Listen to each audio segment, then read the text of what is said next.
Assalamualaikum warahmatullahi wabarakatuh dan selamat pagi. Okey, jom kita tengok apa pasaran gold pada hari kedua bulan Jun. Okey, so semalam Alhamdulillah market move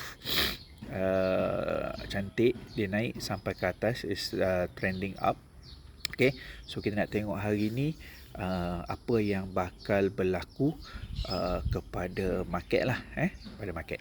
Okay, so kalau kita tengok sekarang di H1, kita tengok dulu H1. H1 price berada di atas mid-BB tetapi close di dalam BB. Okay, itu menandakan kenaikan dah lemah. Ingat, naikkan dah lemah. Dalam masa yang sama, MACD is still pointing up, cuma dia dah mengucup. Okay, so kita menjangkakan berkemungkinan hari ini market akan terjun ke bawah. Okey, tetapi kita kena sahkan dulu di time frame di M15, betul tak dia nak terjun. Okey, so kalau anda tengok dekat sini, kalau anda tengok di M15, okey, memang ada momentum. Lepas tu dia dah start turun ke bawah dan dia dah naik buat kenaikan. Lepas tu dia jatuh ke bawah. Nampak tak? Dia dah buat kenaikan ni di sini dan dia turun ke bawah. Kalau anda tak nampak, dia adalah macam structure. Dia structure tau, dia naik, dia turun macam ni, dia naik, dia turun dan dia naik dan dia turun lagi. Okey, ini adalah structure signal awal yang dia nak terjun. Yang dia nak terjun. Dia perlukan macam mana?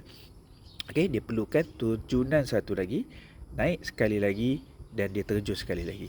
Dia terjun macam ni, sekarang ni dia naik balik dan dia terjun balik. Dan kalau boleh, bila dia terjun tu, dia break dekat support yang ada dekat bawah ni, this one. Dan itu lebih cantik dan insya-Allah dia akan lebih confirm lah untuk kita terjun. Okey, kita tengok dekat sini kejap Saya buat line chart supaya line chart ni anda boleh nampak market structure tersebut. Nampak tak ni? This one. Ni. Dia terjun. Okey. Nampak dekat sini, lepas tu dia naik dan dia terjun sini. Dan kalau boleh, biar dia break dekat bawah ni. Dia kena macam ni dia naik, dia terjun, dia kena naik lagi sekali dan dia kena terjun. Dan terjunan tu masih lebih. Katalah dia terjun lebih daripada sini. Dulu, dia tak naik lagi, dia terjun. Tunggu dia break, terjun, dia naik balik, dia break balik, dan baru korang masuk. Baru cari setup C nanti untuk nak entry. Dan pada masa tu, dalam kepala kita mesti melihat di H1 di mana price berada di bawah mid-BB dan masa tu MACD is pointing down. Kalau itu berlaku, hari ini kita akan fokus untuk cari sell dahulu. Okay guys, so itu pandangan saya untuk gold pada hari ini. This is jangkaan. Okey, seandainya itu tak berlaku dia sebaliknya macam mana? Dia jadi break pula ke atas. Contohnya dekat sini, dia naik sini, dia break dan jadi momentum ke atas ni.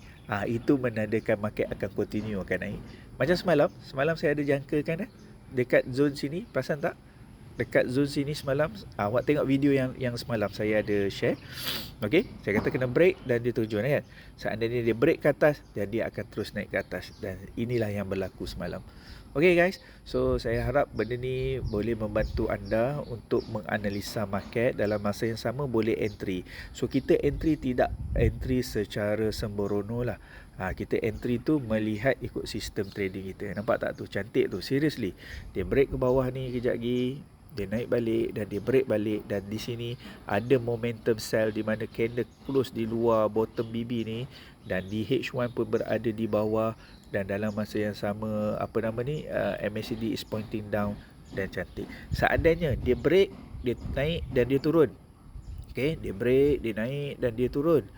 Okey, tapi dekat atas ni belum, dekat H1 ni belum ada bawah mid BB. Berhati-hati.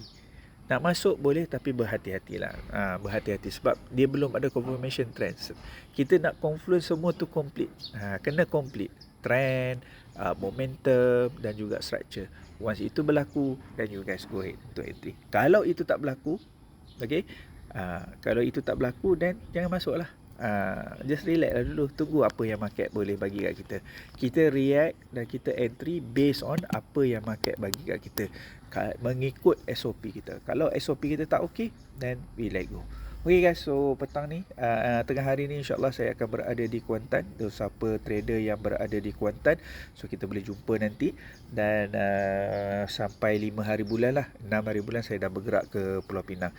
Okay, so trader di Pulau Pinang kita boleh jumpa pada 6, 7 dan 8. Selepas tu saya akan berada di Kuala Terengganu balik lah. Okay, so basically there is the structure untuk hari ni, dan sama-sama kita nantikan pergerakan dia. Okay guys, Assalamualaikum warahmatullahi wabarakatuh. Bye.